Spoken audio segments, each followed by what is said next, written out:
Assalamualaikum warahmatullahi wabarakatuh. Bismillahirrahmanirrahim. Alhamdulillahi rabbil alamin. Wassalatu wassalamu ala ashrafil anbiya'i wal mursalin wa ala alihi wa sahbihi ajma'in, amma ba'du. Saudara-saudara kaum muslimin rahimakumullah, salah satu dari misi Islam ialah mengangkat harkat dan martabat manusia yang sebelumnya dibedakan oleh warna kulit, oleh suku, bangsa dan bahasa.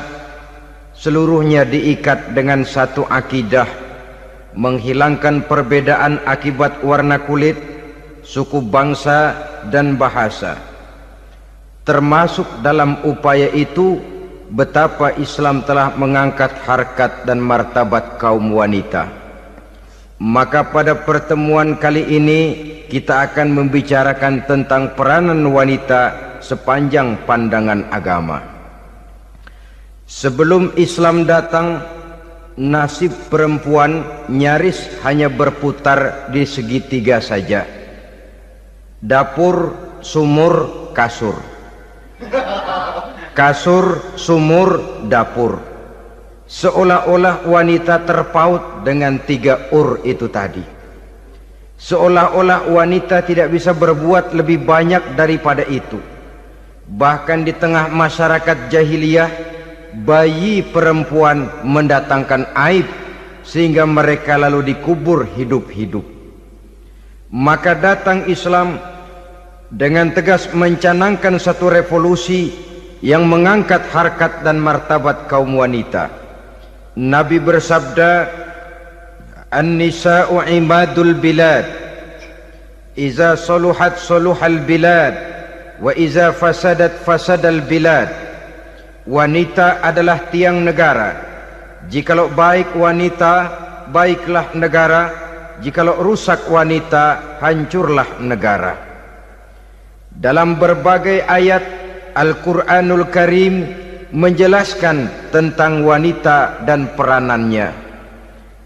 Al-Quran bercerita tentang Siti Hawa. Al-Quran bercerita tentang anak perempuan Nabi Adam, Iklimah dan Labuda, yang menyebabkan Habil dan Qabil saling berbunuh-bunuhan. Al-Quran menceritakan bagaimana ibunya Nabi Musa mendapat wahyu untuk menghanyutkan anaknya di hilir sungai Nil. Al-Quran bercerita tentang Siti Maryam, ibu daripada Nabi Isa. Al-Quran bercerita tentang dua putri Nabi Yusuf, yang akhirnya salah satunya menjadi istri daripada Nabi Musa. Pun Al-Quran bercerita tentang Ratu Balkis, seorang wanita yang menjadi penguasa di negeri Sabah, yang demikian besar pengaruhnya dan wawasannya. Dan banyak lagi Al-Quran menceritakan keadaan kaum wanita, sampai-sampai dalam Al-Quran ada satu surah yang dinamakan surah An-Nisa. Ini seluruhnya berarti bahwa Al-Quran telah menempatkan kaum wanita dalam satu posisi yang mulia dan terpuji. Al-Quran memberikan emansipasi, bahwa wanita berhak mengejar kemajuan sebagaimana halnya kaum laki-laki. Tetapi sungguh pun demikian, Al-Quran tetap memberikan batasan-batasan sepanjang emansipasi itu tidak bertentangan dengan kodrat kewanitaan itu sendiri. Kalau persamaan dan kemajuan, kalau emansipasi dan hak asasi sudah tidak sesuai lagi dengan kodrat kewanitaan, pada akhirnya bukan mengangkat harkat dan martabat kaum wanita, justru malah merendahkan derajat dan martabat kaum wanita itu sendiri. Seperti sebagian besar wanita ini, mereka berteriak menuntut tentang persamaan hak, tapi mereka melupa apa batasan daripada persamaan hak itu sendiri. Sesungguhnya Islam dengan segala konsepsinya yang mengangkat martabat kaum wanita itu memberikan keleluasaan kepada kaum wanita untuk maju bersama laki-laki sepanjang tidak menginjak-injak kodrat kewanitaan itu sendiri. Kalau sudah sampai kepada menginjak kodrat kewanitaan, maka akan merendahkan martabat kaum wanita. Sebab apa? Secara fisik dan psikis agaknya memang laki-laki sudah ditakdirkan oleh Allah untuk menjadi pembimbing bagi kaum wanita. Walaupun tidak tertutup kemungkinan wanita tampil sebagai pemimpin, tetapi dari segi fisik biologis misalnya, laki-laki itu diciptakan kekar, kuat untuk memikul dan melaksanakan tugas-tugas yang berat. Sedangkan perempuan pada umumnya adalah lembut, ayu, lemot, denok, geboy, dan lain sebagainya. Maka kalau kita baca sejarah, Allah itu belum pernah mengutus rasul perempuan. Semua rasul laki-laki. Sebab apa? Secara fisik biologis tugas kerasulan lebih dimungkinkan oleh seorang laki-laki. Tugas rasul itu berat. Kadang-kadang perang, dicaci maki, berhadapan dengan ujung tombak, ujung pedang dan lain sebagainya. Makanya seluruh rasul laki-laki, dan Allah belum pernah mengutus rasul perempuan. Dari segi lain, perempuan itu banyak terhalang untuk melaksanakan ajaran agama. Misalnya 1 minggu dalam sebulan perempuan itu terkena cuti khusus, mengalami masa menstruasi, tidak sholat, tidak puasa, tidak melaksanakan ajaran agama yang tidak dibolehkan pada saat menstruasi itu. Kalau ada rasul perempuan, lalu saat malaikat akan menyampaikan wahyu, kebetulan rasulnya sedang wah, itu bisa balik-balik lagi malaikat Jibril ke langit itu. Mau turun nyampein wahyu, balik lagi ke atas, ditegur, kenapa balik lagi Jibril? Rasulnya lagi head.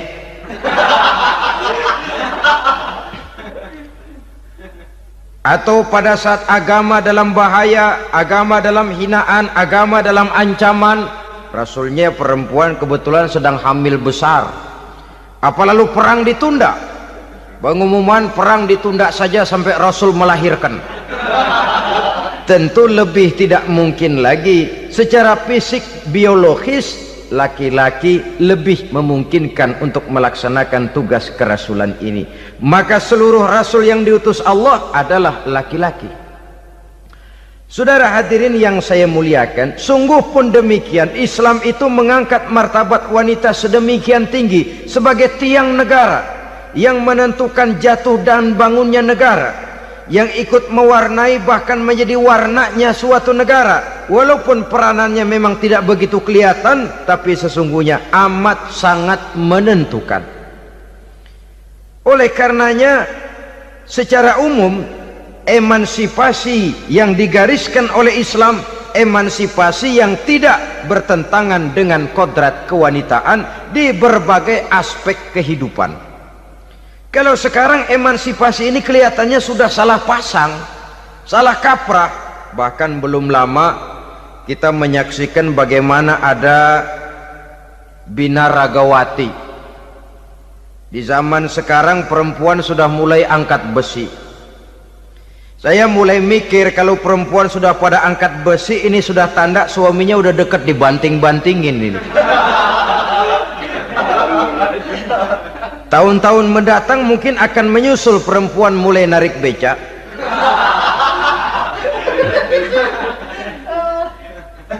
Nampaknya kan sudah tidak lagi mengindahkan kodratnya sebagai wanita. Ada olahraga yang hanya pantas dikerjakan oleh laki-laki. Oleh karena itu pada kesempatan ini kita akan mencoba melihat peranan wanita dari berbagai dimensinya. Yang pertama, peranan wanita sebagai istri. Adalah Rasul memilih istri pertamanya Sayyidatuna Khadijah radhiyallahu anha. Kalau pilihan utama beliau pertama kali nikah dengan Siti Khadijah, jelas itu pilihannya bukan karena kecantikan. Kenapa? beliau nikahi Siti Khadijah dalam usia 40 tahun Khadijah dan 25 tahun Rasul. Statusnya janda pula.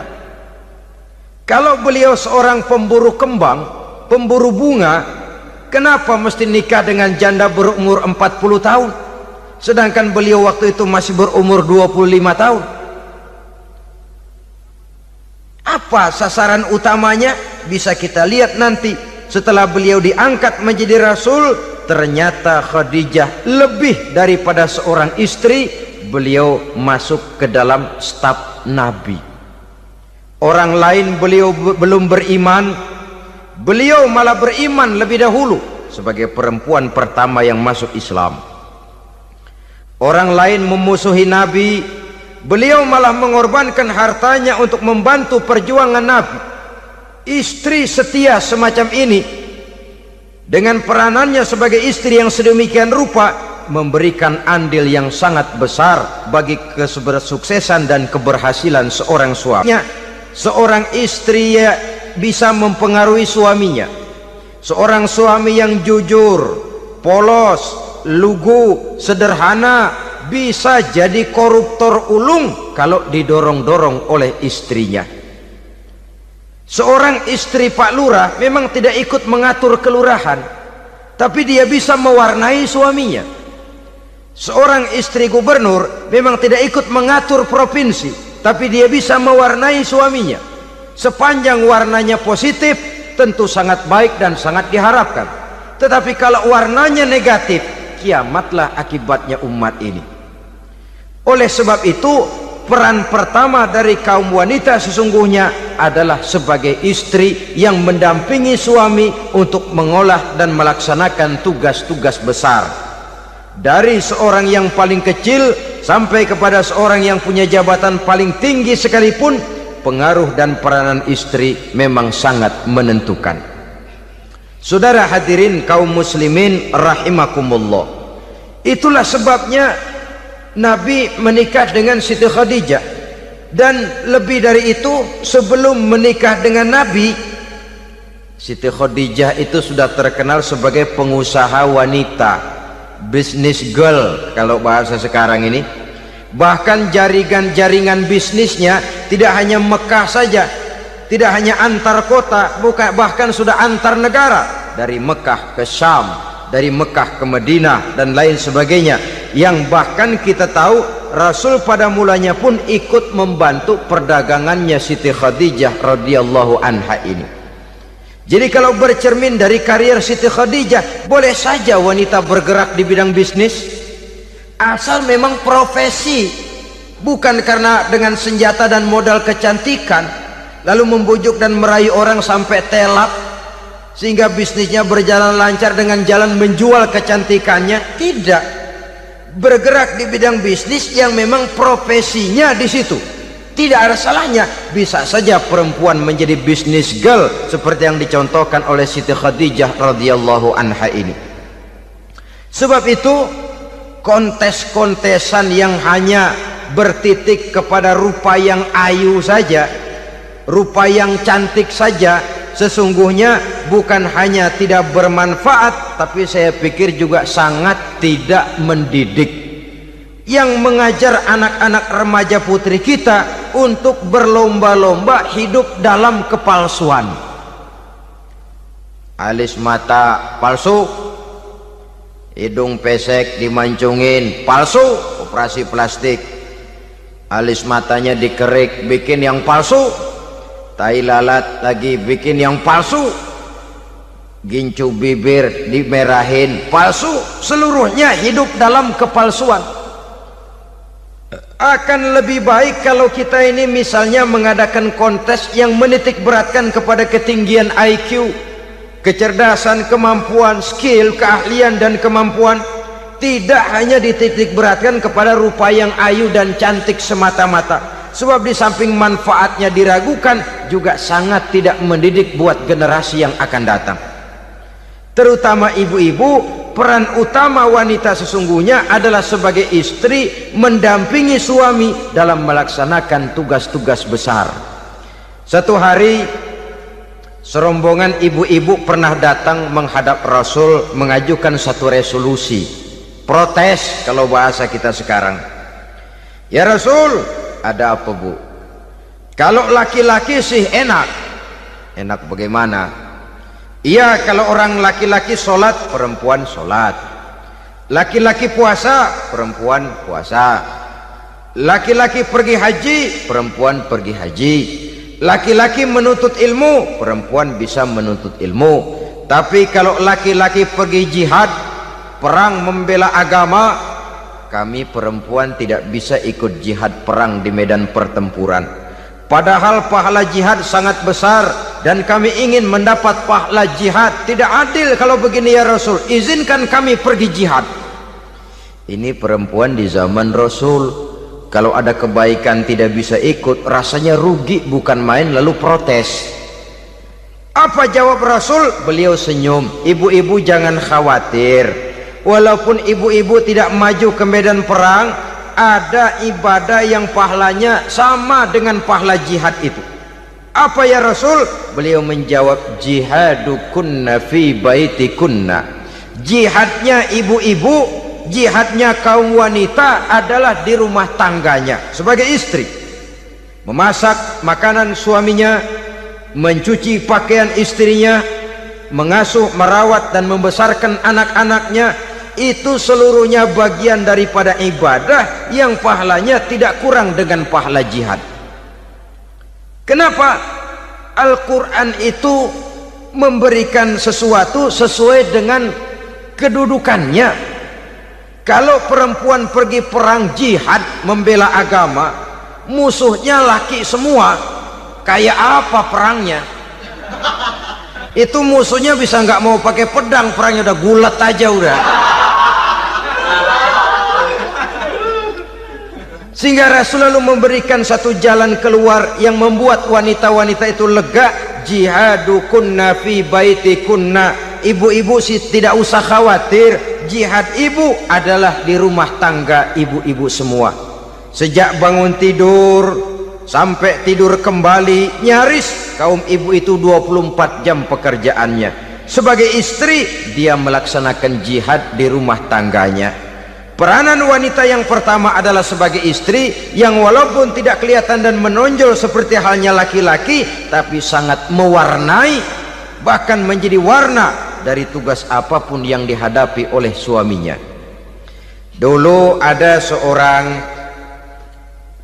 orator, kalau pidato hebat bukan main. Kalau dia bernada gembira, semua orang senyum. Kalau dia bercerita tentang sesuatu yang sedih, satu masjid orang nangis. Orang tanya kepadanya, Pak, bisa pidato begitu hebat, siapa yang bikin? Ya saya sendiri. Istrinya dari belakang bilang, tidak, yang bikin pidatonya hebat saya. Kata suaminya, mana bisa, saya, kata istrinya. Kalau saudara tidak percaya, tunggu Jumat depan, dia khutbah Jumat, saya akan bikin khutbahnya tidak hebat, kata istrinya. Sudah hari Rebo, siap-siap mau bikin konsep khutbah, baru mau nulis, datang istrinya, Bang tolong pegangin anak, saya mau ke warung. Mau bikin konsep lagi, kata istrinya, Bang tolong ini, tolong itu, tolong ini. Sampai mau berangkat khutbah Jumat, khutbah belum selesai dibikin. Begitu naik mimbar, kehabisan bahan. Sudah 10 menit masih ama ba'du. Ini yang dengar heran, ini orang kok bicaranya bisa cuma amat sama badu saja. Di situ kelihatan saudara-saudara betapa peran serta istri yang walaupun tidak kelihatan oleh pandangan mata yang zahir, tapi teramat sangat menentukan.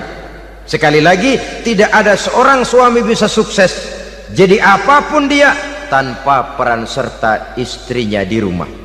Tidak ada kemajuan yang bisa diperoleh kalau tidak karena peran serta istrinya di rumah. Tidak ada kesuksesan yang bisa diraih tanpa keikutsertaan daripada istrinya di rumah. Walaupun suaminya yang dikenal orang, suaminya yang dipuji orang, suaminya yang disanjung orang, bagian besar tetaplah saham dan andil daripada istrinya yang di rumah itu. Ini makna an-nisa imadul bilad. Wanita adalah tiang negara. Jikalau baik wanita, baik negara. Jikalau rusak wanita, hancur negara. Karena wanita, negeri Sabah menjadi terkenal tentram, aman, wawasan politiknya luas. Seorang semacam Cleopatra bisa menaklukkan Julius Caesar. Dan begitu selanjutnya. Banyak cerita-cerita betapa wanita yang berperan di belakang layar ini bahkan bisa menggoyangkan negara. Bahkan yang paling dekat saja contoh dengan kita, Senator Gary Hart. Saudara masih dengar tentu itu, betapa harus terpaksa mengundurkan diri dari pencalonan presiden Amerika karena kasusnya dengan Donna Rice itu, dengan hostess itu. Betapa di sini seorang perempuan atau seorang wanita sanggup membongkar seseorang yang punya masa depan ceria untuk menuju kursi kepresidenan dari suatu negara adidaya seperti Amerika, bisa gagal berantakan karena skandalnya itu. Apa penyebabnya? Wanita. Tapi wanita juga bisa menyebabkan menjadi cambuk majunya laki-laki. Wanita juga bisa menghancurkan dan mengubur laki-laki. Saudara hadirin yang saya muliakan, ia memang kelihatannya makhluk yang lemah, tapi di balik kelemahannya itu sesungguhnya dia bisa menelan laki-laki yang bagaimanapun besarnya. Saudara-saudara kaum muslimin rahimakumullah, terutama ibu-ibu yang saya hormati, jadi peranan yang pertama wanita sebagai seorang istri. Yang kedua, wanita sebagai ibu. Ini juga sangat besar pengaruhnya dalam membentuk generasi masa yang akan datang. Bapak oleh karena kesibukan tugasnya tentu lebih banyak di luar rumah. Yang nyaris 24 jam di rumah itu ibu. Bagaimana dia merawat anaknya, bagaimana dia menaruh perhatian terhadap anaknya, bagaimana ia melimpahkan kasih sayang kepada anak-anaknya, akan membentuk kepribadian anak dan artinya membentuk generasi yang akan datang. Kalau seorang ibu sudah cuek-cuek saja kepada anaknya, padahal Quran mengatakan al-jannatu tahta aqdamil ummahat, surga di bawah telapak kaki ibu. Hadis ini bisa kita artikan macam-macam. Pertama, anak tidak akan mendapat kebahagiaan tanpa ridho daripada ibunya. Kedua, ibu adalah wanita agung yang harus ditaati. Ketiga, neraka atau surga anak bergantung kepada ibu, bagaimana dia mewarnai anak.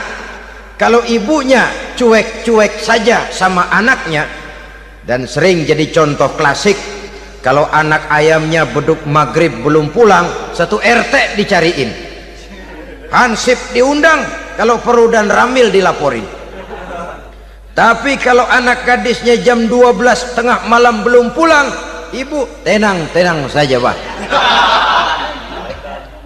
tidak tergerak dan tidak tertarik hatinya. Ya tentu tidak semua. Kalau sudah begitu, bukankah hakikatnya ibu sudah menciptakan neraka buat anaknya sendiri?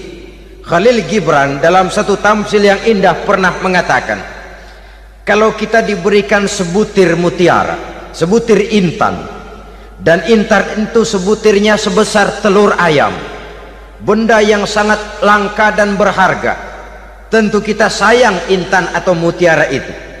Kita jaga baik-baik, kita simpan dalam kotak, kotaknya kita kunci, kotak itu kita simpan di dalam lemari, lemarinya kita kunci lagi, lemarinya ada di dalam kamar, kamarnya pakai pintu, pintunya kita kunci lagi, kamar itu ada dalam rumah, rumahnya pakai pintu, dikunci lagi, kemudian rumahnya pakai pintu gerbang besar, gerbangnya juga digembok lagi. Untuk menjaga intan itu jangan sampai hilang, begitu usaha kita berlapis-lapis.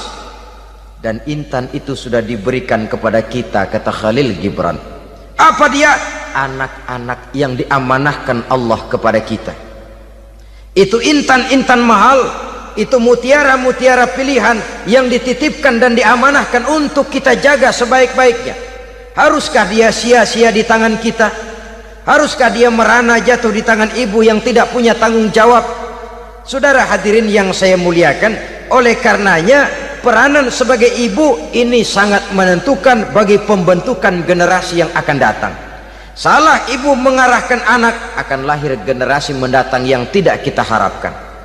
Sehingga Nabi bersabda, kullu mauludin yuladu 'alal fitrah fa abawaihi yuhawwidanihi aw yunassiranihi aw yumajjisanihi. Setiap bayi dilahirkan dalam keadaan suci, setiap bayi dilahirkan dalam keadaan bersih, tidak punya dosa. Islam tidak mengenal dosa warisan. Semua saja bayi lahir dalam keadaan suci dan bersih. Kalau demikian lalu bagaimana? Kata Nabi, ibu bapaknya lah yang kelak akan menjadikan anak itu sebagai Yahudi, yang kelak menjadikan itu anak itu sebagai Nasrani, atau menjadikan anak itu sebagai Majusi. Ibu bapaknya yang mewarnai anak. Ibaratnya anak itu kertas putih, mau ditulis tinta hijau warnanya hijau, mau ditulis tinta merah warnanya merah, mau ditulis tinta hitam pun warnanya hitam. Oleh karena itu pembentukan anak yang soleh secara mental sesungguhnya sudah diwarnai oleh kebiasaan ibu bapak dalam pergaulan di rumah tangganya secara mental. Sehingga dengan demikian saudara-saudara, salah kaprah ibu dalam mengarahkan anak-anaknya akan melahirkan generasi penerus yang sungguh-sungguh tidak kita harapkan, dan pada gilirannya akan membahayakan perkembangan bangsa dan negara, membahayakan kita sebagai suatu umat. Apalagi sekarang ini masih banyak orang-orang muslim, orang-orang tua muslim yang kadang-kadang menyekolahkan anaknya di sekolah yang membahayakan akidahnya, mematikan imannya, menghancurkan tauhidnya. Pokoknya asal bonafid keluar sekolah ada jaminan lapangan kerja. Perkara anak mau kafir mau murtad bukan urusan. Alangkah ironi dan sangat menyedihkan. Saudara-saudara yang saya hormati, jadi dari segi kaum wanita peranan ibu sangat besar. Dari segi anak, ketaatan kepada ibu, doa restu ibu akan membawa kepada kebahagiaan hidup. Doa ibu mustajabah, kutukan ibu manjur. Beberapa hikayat dan riwayat menjadi contoh dan tamsil buat kita betapa tidak ada satu kebahagiaan di dunia ini yang bisa ditegakkan tanpa doa restu daripada ibu. Pantas kalau dalam Al-Quran ada ummul kitab, ibunya atau induknya kitab. Tiap negara punya ibu kota, bapak kota tidak ada. Lalu lagi wawasan Nusantara disebut ibu pertiwi, bapak pertiwi kemana tahu. Saudara hadirin yang saya muliakan, lalu dalam peringatan hari-hari besar nasional ada yang namanya Hari Ibu. Hari bapak nggak pernah diperingati. Ada Hari Ibu, dan ibu itu pun ada Ibu Kartini, ada Ibu Dewi Sartika, dan macam-macam lagi yang seluruhnya merupakan refleksi dan gambaran betapa peranan kaum wanita di dalam kehidupan ini yang memang banyak mewarnai dan menjadi warna dari suatu kegiatan. Saudara-saudara kaum muslimin rahimakumullah, apabila yang pertama tadi kita melihat peranan kaum wanita sebagai istri, betapa ia berpengaruh besar dalam ikut menunjang keberhasilan dan kesuksesan suaminya. Kemudian pada peranannya yang kedua, wanita sebagai ibu di rumah tangga, betapa ia ikut membentuk, mempengaruhi, mewarnai dan membimbing kepribadian anak sebagai generasi penerus. Maka pada peranan yang ketiga ini kita akan melihat wanita sebagai social agent, sebagai penggerak kegiatan sosial di berbagai bidang kehidupan. Apakah itu bernama majelis taklim, apakah itu bernama perkumpulan dan yayasan-yayasan kemanusiaan, organisasi-organisasi yang bergerak di bidang pendidikan. Bahkan di zaman sekarang bukan hanya menjadi penggerak sosial, bahkan sudah banyak kaum wanita yang menggerakkan satu bangsa. Dunia mengenal Margaret Thatcher, dunia mengenal Indira Gandhi, dunia mengenal Bandara Naike, dunia mengenal Corazon Aquino, dunia mengenal Golda Meir dulu itu dari Israel, dunia mengenal Imelda Marcos yang ambisius tapi yang kemudian melangkah kepada jalan yang negatif dari tujuan semula. Ini bukan hanya sekedar social agent, tapi bahkan sudah mengarah kepada menggerakkan dan mewarnai suatu bangsa. Islam membuka pintu ke arah itu.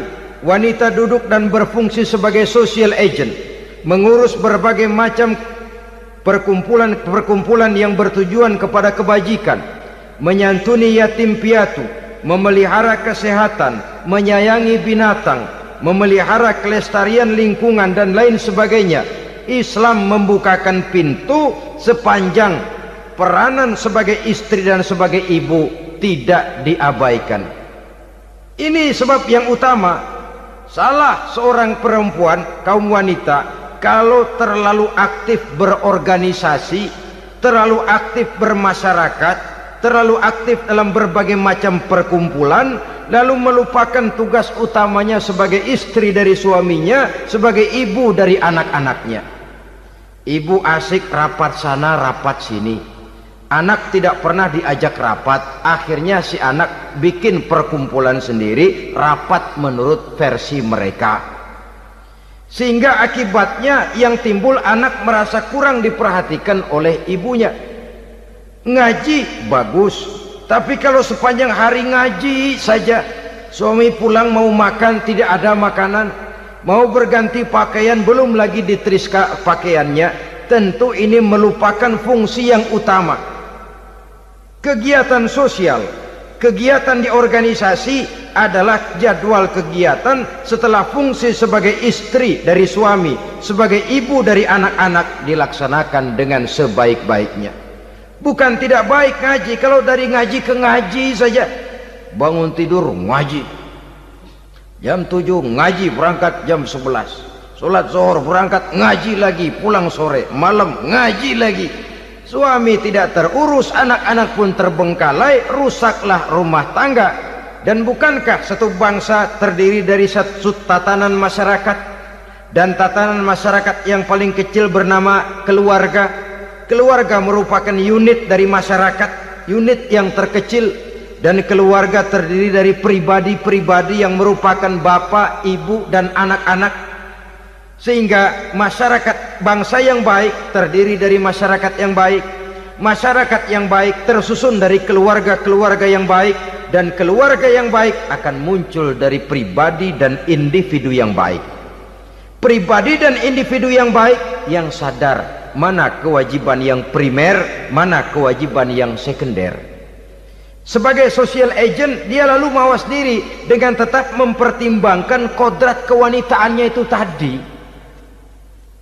Saya ikut prihatin kalau ada perempuan main sepak bola, dan saya yakin betul kalau perempuan main sepak bola yang nonton pasti bukan nonton bola. Ya mungkin bola juga, tapi bola yang mana itu wallahu a'lam. Ya dicari olahraga yang sesuai dengan kodrat kewanitaan begitu. Dicarilah olahraga yang sesuai dengan kodrat kewanitaan. Sepak bola sudah maju, ya belakangan saya katakan tadi muncul lagi wanita angkat besi. Belakangan bisa kita bayangkan wanita main tinju. Babak belur sudah kalau sudah begitu. Kemajuan dengan melupakan kodrat kewanitaan akan menyengsarakan kaum wanita itu sendiri. Silahkan maju menjadi social agent, menjadi penggerak di masyarakat. Para istri Rasul bisa kita jadikan satu figur. Siti Khadijah, figur sebagai istri pendamping yang setia. Dikala suaminya bingung, ia tampil memberikan pandangan. Dikala suaminya bingung, ia memberikan tanggapan. Dikala suaminya dimusuhi orang, ia menampakkan kesetiaannya. Kau tidak sendiri bang, aku di sisimu. Dikala jiwanya gelisah ketika pertama kali menerima wahyu berhadapan dengan malaikat Jibril, Khadijah yang menghibur. Kalla ma yukhzikallahu abada. Tidak apa-apa bang, Allah tidak akan menyusahkan kau untuk selamanya. Tenang sajalah, tenang. Abang orang baik-baik, Allah tidak akan menyengsarakan abang. Peran sebagai istri. Dan Rasul mantap, sehingga bertahun setelah Khadijah wafat selalu terkenang dan dikenang oleh Rasul. Pernah satu saat beliau itu seperti orang melamun. Aisyah tanya, kok seperti ngelamun bang? Iya, kata Rasul, saya seperti mendengar suara terompahnya Khadijah di surga. Padahal Khadijah sudah lama wafat. Aisyah mendengar itu rada sedikit manyun. Kata Aisyah, bang, cukup sekali ini saja, jangan sebut-sebut lagi nama itu ya. Cemburu rupanya. Ya soal cemburu sih nggak bini Nabi, nggak bini kita, namanya cemburu. Perempuan mesti ada. Apa jawab Rasul? Ya Humairah, Aisyah, haruskah saya melupakan seseorang yang dikala orang lain memusuhi saya, dia mati-matian membela saya. Dikala orang lain mau membunuh saya, dikorbankan hartanya untuk membantu perjuangan saya. Mestikah saya melupakan orang yang begitu baik? Tidak Aisyah. Sepanjang nafas masih ada, sepanjang itu saya tidak akan bisa melupakan Khadijah sayang. Peran sebagai istri Khadijah ini, peran sebagai istri. Suaminya bingung, istrinya memberikan hiburan. Kadang kan tidak, suami bingung, istri bingungan lagi. Ya sudah, mari ramai-ramai kita bingung sudah. Bukan mencari jalan keluar, yang sudah bingung malah ditambahin bingung lagi. Saudara hadirin yang saya hormati, lalu figur Siti Aisyah, muda, cantik, kreatif, cerdas. Kalau bahasa sekarang barangkali wanita karier ini. Ini figur-figur loh. Jadi punya keistimewaan masing-masing, sehingga ada pilihan. Ya tentu orang mencari istri itu kan karena ada dasar pilihan. Mungkin rupanya kurang menarik tapi akhlaknya bagus. Mungkin akhlaknya sedang-sedang saja tapi potongannya cakep, masih ada pilihan. Sudah potongan jelek, akhlak bejat. Emangnya lu milih merem tempo hari ya?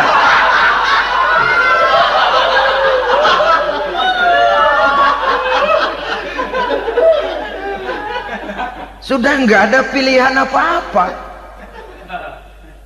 Lalu ada istri yang punya keistimewaan karena sifatnya yang sabar. Ada yang wataknya itu pemurah. Ada yang sifatnya itu belas kasih. Pendeknya, dari istri-istri Rasul kita bisa menemukan figur-figur wanita teladan. Sehingga keliru kalau kaum orientalis barat mengatakan Rasulullah itu katanya sesungguhnya adalah seorang seks mania, istrinya banyak. Oh ini memang bajingan ini orientalis ini. Kalau Rasulullah itu seorang seks mania, tentu yang dinikahinya itu pertama jelas gadis semua, yang kedua tentu cantik-cantik semua. Dari istri-istri beliau yang dikawininya dalam keadaan gadis cuma Siti Aisyah. Selebihnya janda. Apa pertimbangannya? Menyantuni yatim-yatimnya, mengayomi janda-janda yang ditinggal suaminya gugur di medan perang, untuk memperkuat keimanannya. Itu pilihan utama Rasul. Kita sekarang ini ya ngakunya sih ikut sunnah Rasul, cuma sunnahnya urusan kawin melulu. Ada duit sedikit, kawin maning, kawin maning. Ditanya orang kenapa kawin melulu, sih mas sunnah Rasul. Bukan main. Kalau sudah urusan kawin pahlawan betul sunnah Rasul. Padahal kawin lagi dalam Islam itu sungguh pun boleh tapi tidak diperintah. Tidak diperintah, memang cuma boleh. Itu kalau dalam pesawat itu cuma semacam emergency exit loh ya. Yang tidak boleh sembarang waktu bisa dibuka. Kalau memang sanggup berlaku adil, tafadhol. Kalau tidak, satu juga nggak habis. Lagian saya kira perempuan itu kan cuma perbedaan rupa saja, perbedaan selera saja. Seperti singkong dengan sate, bedanya kan cuma di tenggorokan. Kalau sudah masuk ke perut, kenyangnya kan sama. Perempuan cuma berbeda dalam selera, rasanya barangkali ya, barangkali.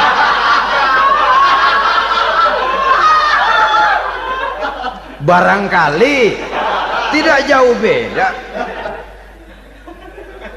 Saudara hadirinlah, Islam ini mengatur lewat pintu yang dinamakan nikah itu tadi, sehingga dengan demikian bisa dinikmati secara tenang, tentram. Tidak usah manusia ya, kucing saja. Coba lihat kucing.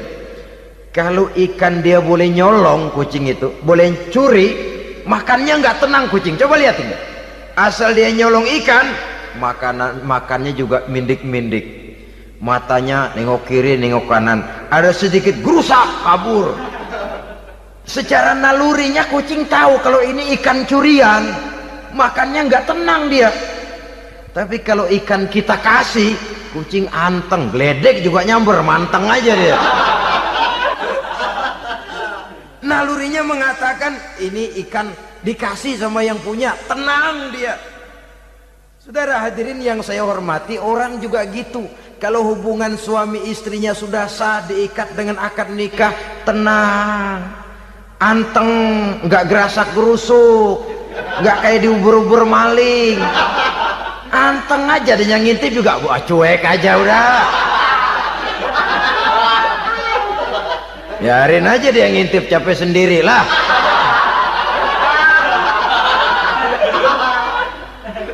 Tapi kalau nyuri-nyuri, coba lihat dah. Mana di kebun banyak nyamuk, Hansip mukul tiang listrik, dia yang bingung. Islam ini sesungguhnya memudahkan jalan, saudara-saudara. Jadi sebagai social agent, wanita bisa berperan untuk itu. Apalagi untuk hal-hal yang menyangkut wawasan kemanusiaan, di mana kaum wanita karena emosinya lebih tinggi daripada kaum laki-laki, dia sangat peka terhadap masalah-masalah yang menyangkut kemanusiaan. Hatinya mudah tergugah, perasaannya cepat terenyuh. Dengan penderitaan dia cepat tergugah. Dia bisa menjadi social agent tanpa harus melupakan fungsi utama sebagai istri dan sebagai ibu dari anak-anaknya, sebagai istri dari suaminya. Saudara hadirin yang saya muliakan, dahulu Al-Quran pernah menceritakan betapa istri-istri pembesar di istana mewah di zaman Nabi Yusuf, kalau istilah sekarang nyonya-nyonya jet set, nyonya-nyonya VIP, betapa mereka mau memporak-porandakan keimanan seorang pemuda seperti halnya Nabi Yusuf alaihi salam. Dan Nabi Yusuf kemudian ternyata tidak mau jadi gigolo yang kerjanya hanya menyenangkan wanita-wanita jet set kelas VIP ini tadi.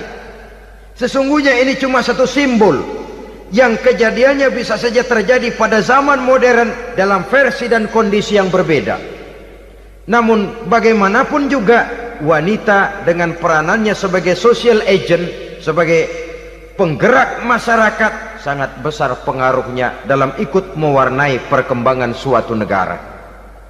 Seorang suami perlu memberikan dorongan kalau istrinya aktif di bidang sosial, asal dengan catatan saja, fungsi sebagai istri, fungsi sebagai ibu jangan sampai terlantar karenanya. Bahkan saya katakan tadi, di zaman sekarang wanita tidak lagi hanya berfungsi sebagai social agent, bahkan sebagai national agent, penggerak dari satu bangsa. Muncul wanita-wanita yang jadi menteri, yang jadi anggota DPR, bahkan yang jadi kepala desa dan lain sebagainya. Secara umum memang ar-rijal qawwamuna 'alan nisa, laki-laki adalah pembimbing bagi kaum wanita karena kelebihan fisik biologis, kelebihan kemampuan intelektual dan lain sebagainya.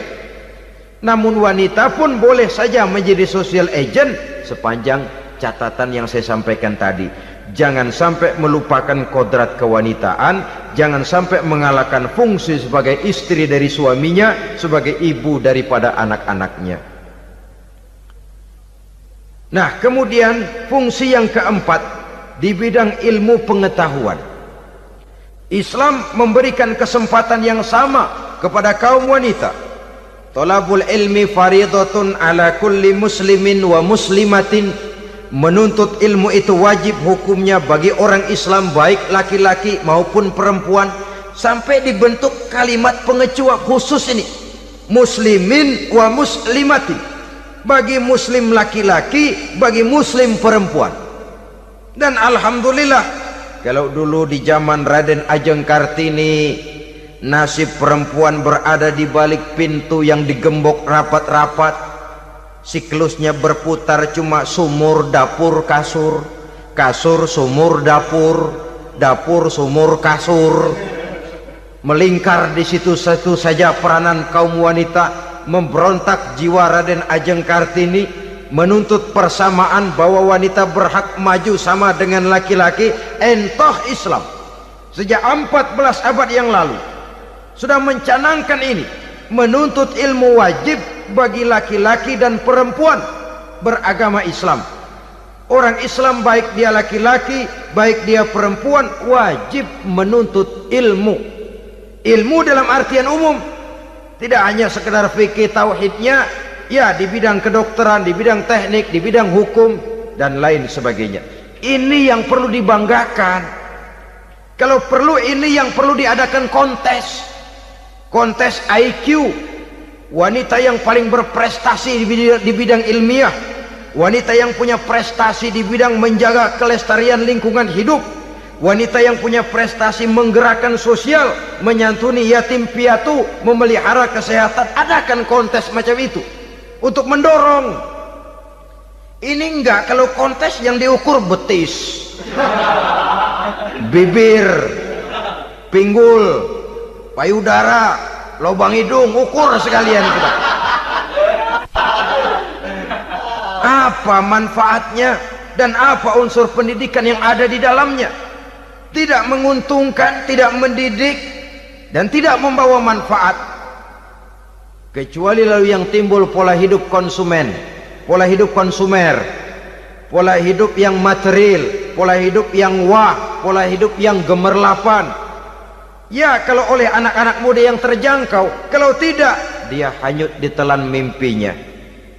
Dia ingin bergaya hidup jet set, sementara dia dihadapkan oleh kenyataan bahwa dia tinggal di kampung, ibu bapaknya orang kampung, dan lain sebagainya. Jiwanya berontak, terjadilah kegalauan, terjadilah kerancuan, terjadilah komplikasi, perang di batin antara keinginannya dengan lingkungan nyata yang dihadapinya.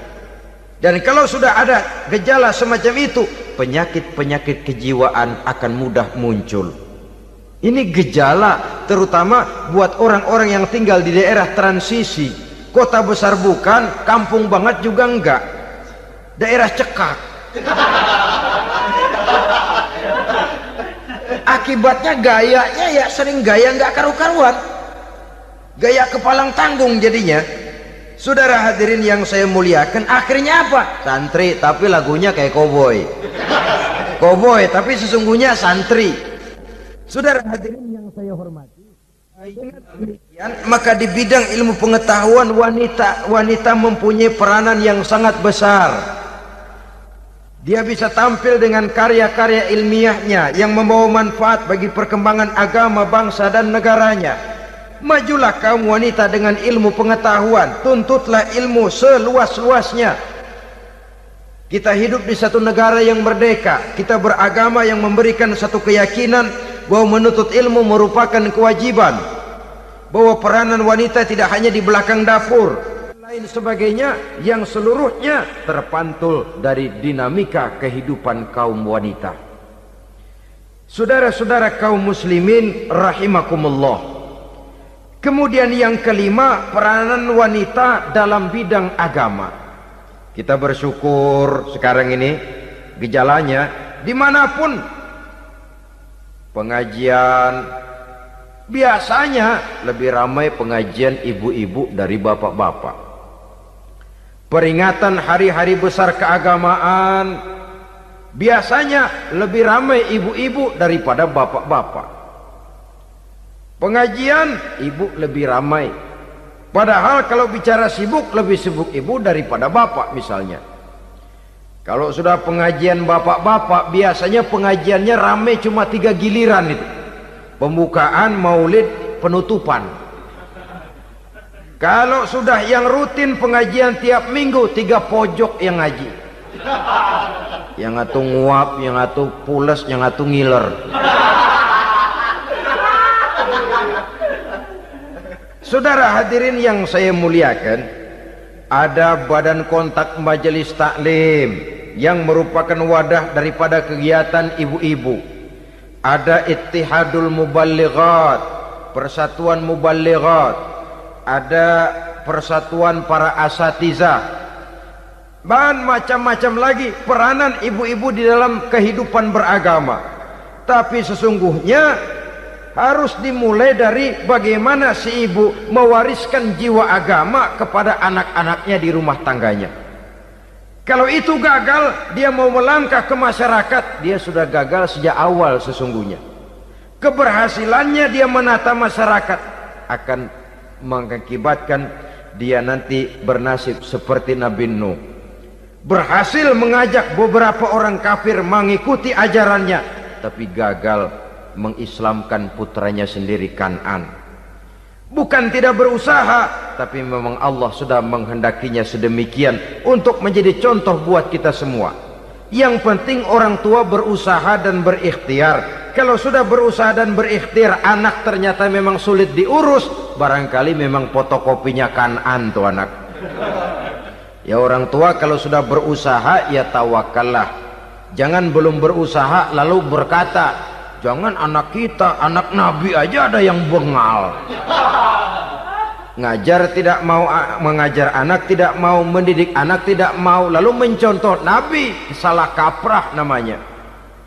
Kaum wanita bisa berperan di dalam agama. Ketika Rasul hijrah, itu kan beliau tidak langsung ke Madinah.